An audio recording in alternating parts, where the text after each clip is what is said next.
Hola chicas.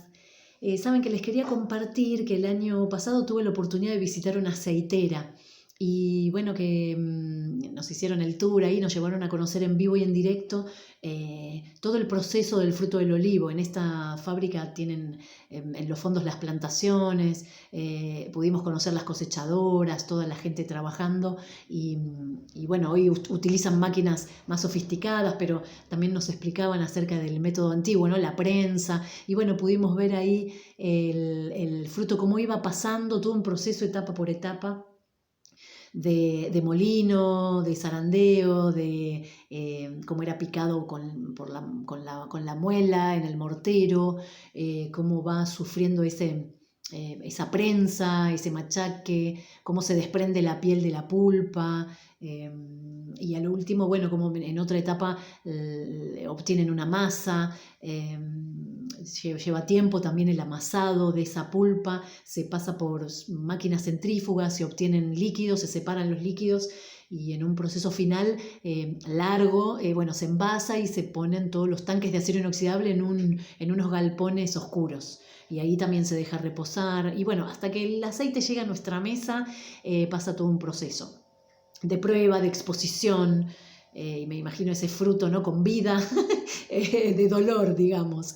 Eh, la Biblia está llena de procesos y tratamientos. Vemos cómo el pueblo de Israel fue conociendo a Dios en medio de un proceso, en el desierto, en la esclavitud. Ninguna lección fue aprendida de un momento para el otro. Dios también se reveló paulatinamente y progresivamente. El pueblo tenía que adquirir una identidad propia. Dios les iba mostrando para qué los amaba, para qué los quería, cuál era su plan, quién era Dios mismo y cuál era la identidad de la gente. Así que las verdades espirituales se fueron manifestando de a poco. El pueblo fue aprendiendo en medio de pruebas, de tratamientos y de procesos largos. En el Nuevo Testamento vemos que los discípulos también aprendieron de la misma forma y la iglesia fue conformada así, paulatinamente. Jesús iba enseñando y lo hacía por medio de parábolas, que eran esos ejemplos sencillos de la vida cotidiana que reunían elementos conocidos para todos. En Mateo 25, Mateo es el único que rescata esta parábola de las 10 vírgenes. Y me gusta que haya sucedido también ahí en el huerto Getsemaní, que quiere decir prensa de olivos. Al pie, este huerto hoy sigue estando, ¿no? Si buscamos la geografía de hoy de Jerusalén, sigue estando el huerto de los olivos, que era una placita al pie del monte de los olivos.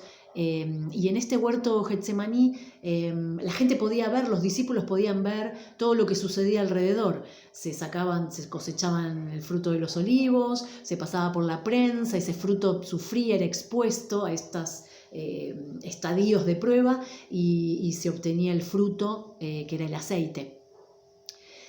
Las parábolas eran estas narraciones sencillas, donde siempre aparecía una verdad espiritual. Cada vez que nos acercamos a los evangelios y a las enseñanzas de Jesús, por medio de las parábolas vemos siempre valores, principios de su reino espiritual. Él vino a presentar su gobierno, que era un gobierno espiritual, que se iba a concretar en su propia vida y tomaba sentido, cobraba sentido en el corazón de la gente que pudiera creerle. Este gobierno espiritual que Jesús vino a concretar había empezado ya con el pueblo ahí en el desierto. Así que eran lecciones que seguían aprendiendo. Y era un gobierno de amor, un gobierno con principios y valores diferentes a los que todo el mundo conoce. Y como les decía, cobra sentido en la vida de Cristo, pero también sigue operando en la vida de todo aquel que cree, en la vida de la iglesia, a través del Espíritu Santo. Es decir, su reino espiritual no termina cuando Él muere, resucita y se va a los cielos, sino que hoy sigue funcionando y sigue operando a través de la iglesia.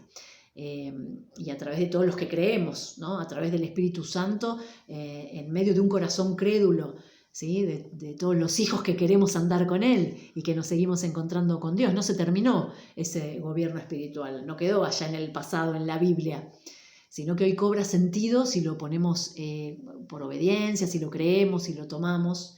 Y Jesús acá, bueno, en medio del huerto Getsemaní, viendo también todo lo que sucedía alrededor, 2 días antes de ser entregado, 2 días antes de que él pudiera orar y decirle al Padre: Señor, que pase de mí esta prueba, que pase de mí esta copa, pero que no sea hecha tu voluntad, que no sea hecha mi voluntad sino la tuya, le iba a decir a Dios, a su Padre, 2 días después, y que sus discípulos se iban a quedar dormidos.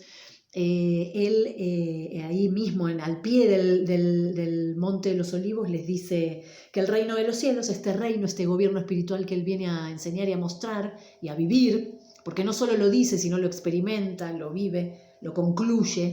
Él les dice: entonces, el reino de los cielos será semejante a 10 vírgenes que, tomando sus lámparas, salieron a recibir al esposo. 5 de ellas eran prudentes y 5 insensatas.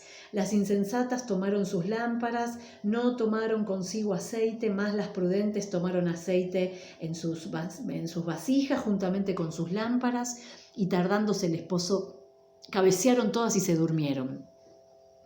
Las parábolas eran narraciones sencillas que todo el mundo podía entender, que dejaban una verdad espiritual, que reunían elementos conocidos. Yo pensaba que la Biblia está llena de procesos, de gente que pasó procesos, de pueblo que pasó procesos, de discípulos y de hijos que pasaron procesos, pero también está llena de significados con el aceite. El aceite es importante en la palabra. El aceite tiene que ver con el Espíritu Santo, el aceite tiene que ver con mantener lámparas encendidas, era como un combustible, ¿no? Con el aceite se hacían ungüentos las doncellas para la piel, para presentarse bellas delante del rey, tener el encuentro con el rey. Con el aceite se curaban heridas, se usaba como un elemento para la medicina. Con el aceite también se representó el aceite y la harina como milagros de provisión. Digo, el aceite atraviesa la palabra. Y acá el Señor Jesús les decía, ¿no?, a sus discípulos que esta era la iglesia que él iba a venir a buscar, la iglesia o los hijos, los discípulos que a él le interesaban y con los que quería trabajar, eran estas 10. Las 10 representaban la iglesia. Las 10 llevaban consigo lámparas que eran la palabra misma. Las 10 estaban capacitadas, las 10 tenían conocimiento, las 10 representaban la iglesia y las 10 estaban adoctrinadas y llevaban consigo la ley. Y las 10 se quedaron dormidas, es decir, eran imperfectas, no eran santas todo el tiempo, se equivocaban, tropezaban. Dios no viene a trabajar con una iglesia perfecta, Dios no viene a buscar una iglesia perfecta. Acá Jesús representó una iglesia que se anticipaba a lo que los discípulos iban a vivir en 2 días, ¿no?, que se iban a quedar todos dormidos. Eran imperfectos, iban a caer. Sin embargo, ¿en qué radica la diferencia? Porque yo decía, aplicamos con un montón de otras cosas para no entrar en el reino de los cielos. Tenemos un montón de otros errores, le damos la espalda a Dios, no somos santas todo el tiempo, nos equivocamos, caemos, tenemos pecado como iglesia, como hijos. Aplicamos con un montón de otras cosas para no entrar, para que seamos de las 5 insensatas, más bien. Pero él distingue a estas 5 prudentes por llevar aceite. Creo que la diferencia radica en que las 5 prudentes, las 5 que estuvieron alertas, las 5 inteligentes o responsables, ¿no?, fueron las que estimaron la palabra, las que estimaron el sacrificio de Jesús, las que llevaban consigo el sacrificio de Cristo, las que le dieron alta estima a la salvación, al producto del sufrimiento. El que iba a sufrir este tratamiento era Cristo mismo. Este reino iba a estar concretado y completo en la muerte, en el sacrificio, en la resurrección de Jesús, en su propia vida. Las parábolas se tratan de él, de su reino, de su gobierno espiritual. Las verdades que podemos obtener de las parábolas, de las enseñanzas de Jesús, nos llevan a un encuentro con Dios, nos llevan a conocer más y mejor a Dios. Y se trata de él, se trata de su reino, de su voluntad. Pero también cobran sentido cuando nosotras las tomamos, cuando la iglesia puede transitarlas, cuando estas verdades cobran sentido en nuestra vida y hacen algo en nuestro corazón. cuando las llevamos en nosotros. Entonces creo que hubo 5 y 5 y se distinguen y radica la diferencia de esta distinción en que 5 tomaron con alta estima el sacrificio de Jesús, el aceite, el fruto de su tribulación. Tomaron en alta estima la palabra y tomaron en alta estima la salvación, el producto de su sufrimiento. Entonces, qué bueno que Dios, el Señor no va a venir a buscar una iglesia perfecta, tampoco va a venir a buscar templos llenos de gente, porque si hoy viene no se lleva a nadie. Él no trata con templos llenos de gente. Está mal que en la iglesia tengamos mucha gente, está mal llenar templos, está mal tener mucha gente en las iglesias, en los templos, no está mal, pero el Señor no viene a buscar ese templo de gente perfecta, viene a buscar hijas fuertes, viene a buscar una iglesia fuerte, viene a buscar viene a tratar, y Él quiere usar una iglesia fuerte, fortalecida en la fe, crédula, que tenga en alta estima su palabra, que tenga en alta estima el fruto de su tribulación, que realmente se mantenga crédula, con fe en su salvación, en su victoria, que tome en serio la resurrección, la muerte de Cristo. Creo que radica ahí la diferencia. Y que bueno, que camine en estas verdades, que sepa que el gobierno de los cielos, que Él viene a establecer, se establece en los corazones de todos los que creemos, que hoy ese gobierno, ese reino de los cielos sigue operando y sigue transformándonos y sigue funcionando a través de la iglesia, a través de nosotras, que no es una letra muerta que quedó en el pasado, sino que hoy podemos seguir aprendiendo en medio de los procesos, en medio de las tormentas, poder sacarle el jugo, el rédito. Si miramos hacia atrás, podemos ver tiempos de tribulación y de prueba que por ahí ya hemos pasado, y pensar cómo los capitalizamos. Es importante que de cada proceso y de cada tribulación capitalicemos algo, que ajustemos, ¿no?, algo, y que esos procesos nos hagan encontrar con Dios, nos hagan aprender una lección, una verdad espiritual, que fortalezcan nuestra fe, que maduren nuestro carácter, que nos hagan estimar más su voluntad, su presencia, su palabra, su sacrificio, que nos hagan estimar su salvación, que le saquemos que capitalicemos esa prueba, que saquemos el producto terminado, que saquemos un provecho, un rédito, ¿no?, que disfrutemos de ese fruto, de lo que nos dejó, ¿no?, de que le agregue valor a nuestra vida esa tribulación, si no, no sirve de nada. Igual que la palabra, si la leemos y no la aplicamos, no sirve de nada.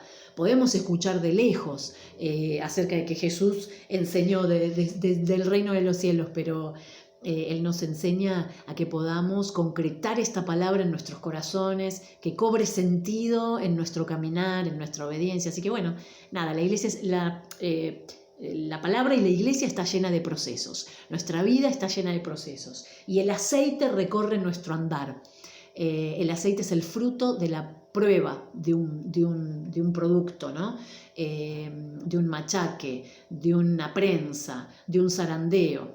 Pero el fruto es un rico producto, caro, de alta estima, de valor, que condimenta, que sana, y que nos enseña hoy a tener en alta estima el sacrificio de Jesús, a tener en alta estima su palabra y a poder caminar en eso, ¿no?